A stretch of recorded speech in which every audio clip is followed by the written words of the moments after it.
akan mempresentasikan hasil PBL saya dengan judul Analisis Hubungan Penerapan Teori Akuntansi Positif dan Teori Keagenan dalam Praktik Manajemen Laba. Sebelumnya dilanjutkan, perkenalkan nama saya Dina Laia, Prodi Akuntansi dengan mata kuliah Teori Akuntansi STI Galileo Batam, dosen pengampu Ibu Rina SEMA AK. Oke, lanjut. Bab 1, pendahuluan. Latar belakangnya, dalam dunia bisnis modern yang semakin kompleks, kualitas laporan keuangan menjadi aspek krusial bagi pengambilan keputusan oleh berbagai pihak seperti investor, regulator, dan manajemen perusahaan yang sebenarnya. Salah satu praktis yang sering dilakukan oleh manajemen angka dalam laporan keuangan adalah praktik manajemen laba. Dalam manajemen laba didefinisikan sebagai upaya manajer dalam mempengaruhi atau memanipulasi laporan keuangan melalui pemilihan metode akuntansi dan atau pengaturan waktu transaksi dengan tujuan tertentu, sepertinya mencapai target laba, mendapatkan bonus, menurunkan beban pajak, atau menjaga citra perusahaan di mata publik. Dua teori yang sering digunakan untuk memahami dan menjelaskan fenomena ini adalah positif accounting teori dan agensi teori. Bahwa manajer ini sebagai agen ekonomi rasional akan memilih kebijakan akuntansi yang paling menguntungkan bagi dirinya sendiri. Berdasarkan latar belakang yang telah dijelaskan dan kronologinya itu, 1. Bagaimanakah pandangan positif accounting dalam menjelaskan praktik manajemen laba? Kedua, bagaimanakah agensi teori menjelaskan terjadinya konflik kepentingan yang mendorong praktik manajemen laba? Ketiga, bagaimana hubungan antara akuntansi dan agensi teori dalam praktik manajemen laba di perusahaan? Keempat, sejauh mana tata kelola perusahaan yang baik dapat memitigasi praktek manajemen laba tersebut.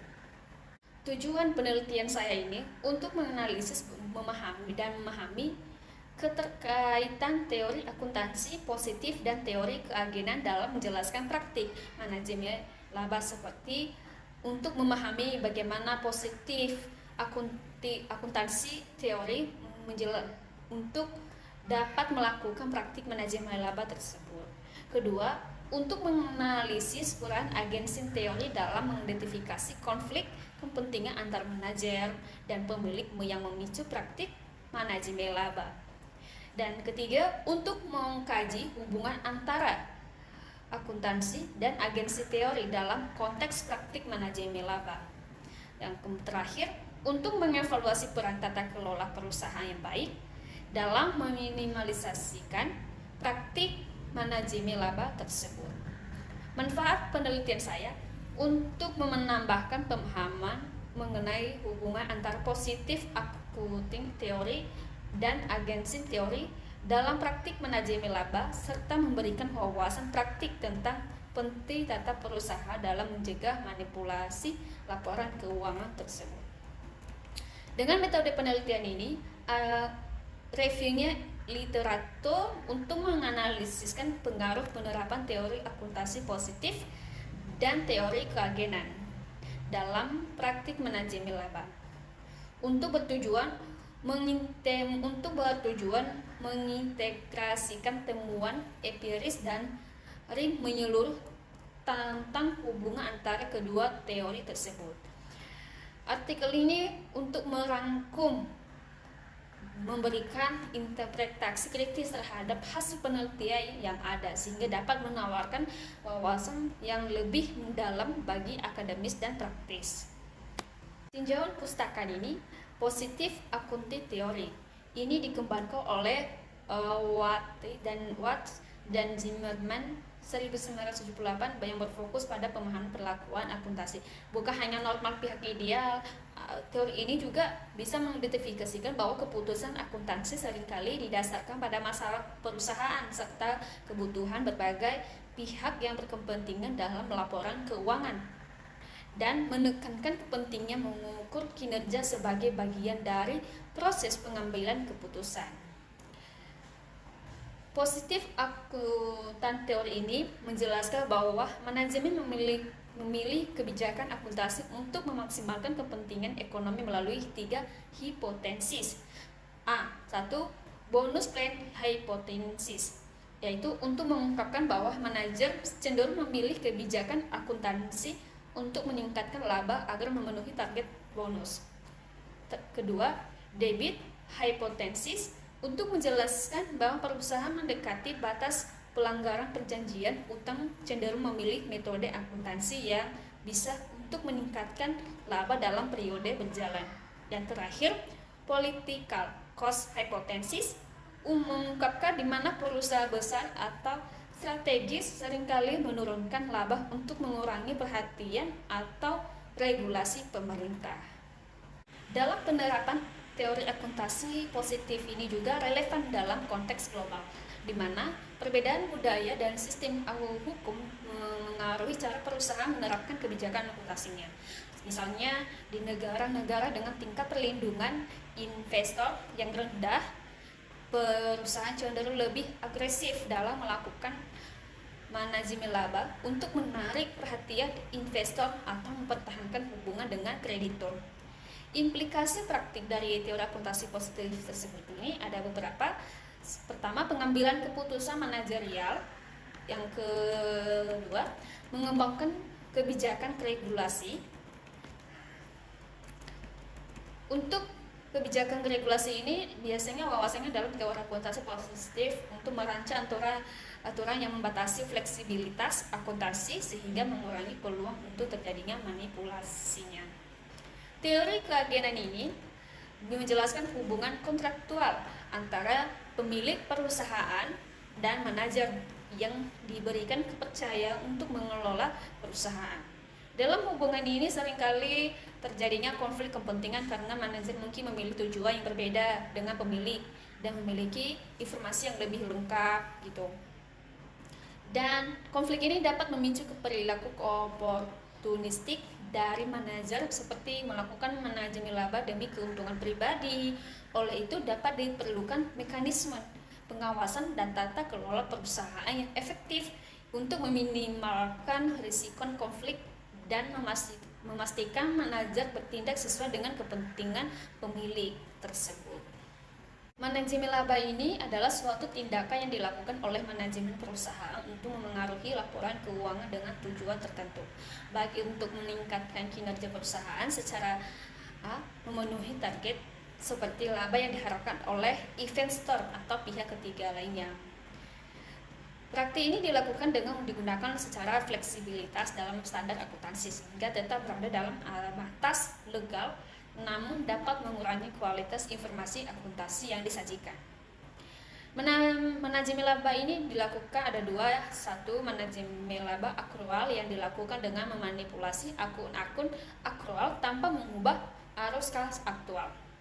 Terakhir, manajemen laba real yang dilakukan melalui keputusan operasional perusahaan seperti menunda atau mempercepatkan pengeluaran penjualan.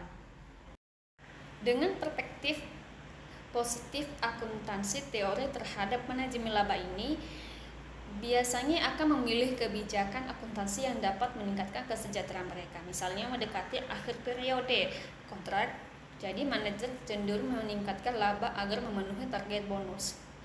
Perspektif positif akuntansi teori ini terhadap agensi teori dalam konteks manajemen laba adalah pemisahan kepemilikan dan kontrol manajer dapat bertindak tidak sesuai dengan kepentingan pemilik. Hal ini membuka peluang bagi tindakan manipulatif seperti menurunkan laba untuk menghindari pajak. Untuk integrasi kedua teori ini dalam praktik, kebijakan akuntansi berdasarkan insentif ekonomi dan kontraktual, sementara agensi teori menyoroti konflik kepentingan antar manajer dan pemilik yang timbul akibat asimetri informasi. Kedua teori ini ketika manajer menggunakan fleksibilitas dalam standar akuntansi untuk memanipulasi laba demi memenuhi target bonus, merupakan cerminan dari konflik keagenan gitu. Ketika pemilik ini tidak memiliki akses langsung terhadap informasi internal perusahaan, manajer memiliki peluang untuk bertindak oportunistik dengan memanfaatkan informasi yang dimilikinya. Peran tata kelola dalam mitigasi manajemen laba ini, good corporate governance menjadi alat penting untuk mengurangi praktik manajemen laba. Mekanisme tata kelola seperti keberadaan dewan komisaris independen, komit audit, transparansi informasi, dan sistem pengendali internal dapat menjadi alat untuk mengawasi dan membatasi tindakan manajerial yang oportunistik. Dewan Komisaris Independen ini misalnya berperan dalam mengawasi keputusan manajer dan memastikan kepentingan pemilik perusahaan untuk perlindungan. Komit audit juga bertugas meninjau keadaan laporan keuangan dan memastikan tidak terjadi manipulasi dalam proses pelaporan. Selain itu, transparan informasi dan pelaporan yang akurat mendorong akuntabilitas dan kepercayaan publik terhadap perusahaan. Kesimpulan dari penelitian ini, bagaimana positif akuntansi teori ini dan agensi teori memberikan pemahaman mendalam terhadap praktik manajemen laba dalam perusahaan. Positif akuntansi ini menjelaskan bahwa manajer sering memanfaatkan kebijakan akuntansi yang fleksibel untuk mencapai tujuan tertentu, seperti memenuhi target bonus, menjaga terhadap perjanjian utang, atau mengurangi pajak. Terhadap 3 dalam positif akuntansi teori ini, yaitu bonus play hypothesis, debit governance hypothesis, dan political cost hypothesis, yang menjadikan kerangka dasar untuk memahami motivasi manajer dalam manipulasi laba. Selain agensi teori menyoroti adanya masalah kepentingan antar pemilik dan manajer akibat asimetri informasi. Dalam konteks ini, manajer yang mempunyai informasi yang banyak mengenai kondisi internal perusahaan yang sering menggunakan kesempatan tersebut untuk keuntungan pribadi. Misalnya melalui manipulasi laba. Masalah ini bisa minimalkan melalui implementasi good corporate governance yang efektif, seperti pengawasan oleh Dewan Komisaris Independen dan transparansi dalam pelaporan keuangan. Jadi kesimpulan utamanya adalah bahwa kombinasi kelemahan tata kelola perusahaan ini, insentif manajerial yang tidak terkontrol, dan tekanan eksternal yang seringkali memicu praktik manajemen laba. Oleh karena itu, penting bagi regulator, pemangku kepentingan, dan manajemen untuk meningkatkan pengawasan, memperkuatkan transparansi, serta memenuhi prinsip-prinsip tata kelola yang baik guna mencegah manipulasi laporan keuangan. Dan saran untuk dari PBL ini yang saya teliti, diperlukan penguatan sistem pengendalian internal dan penerapan tata kelola perusahaan yang baik agar praktik manajemen laba dapat minimalkan dan juga peningkatan transparansi dan akuntabilitas laporan keuangan harus menjadi prioritas utama. Baik, sekian dan terima kasih hasil dari penelitian saya. Terima kasih.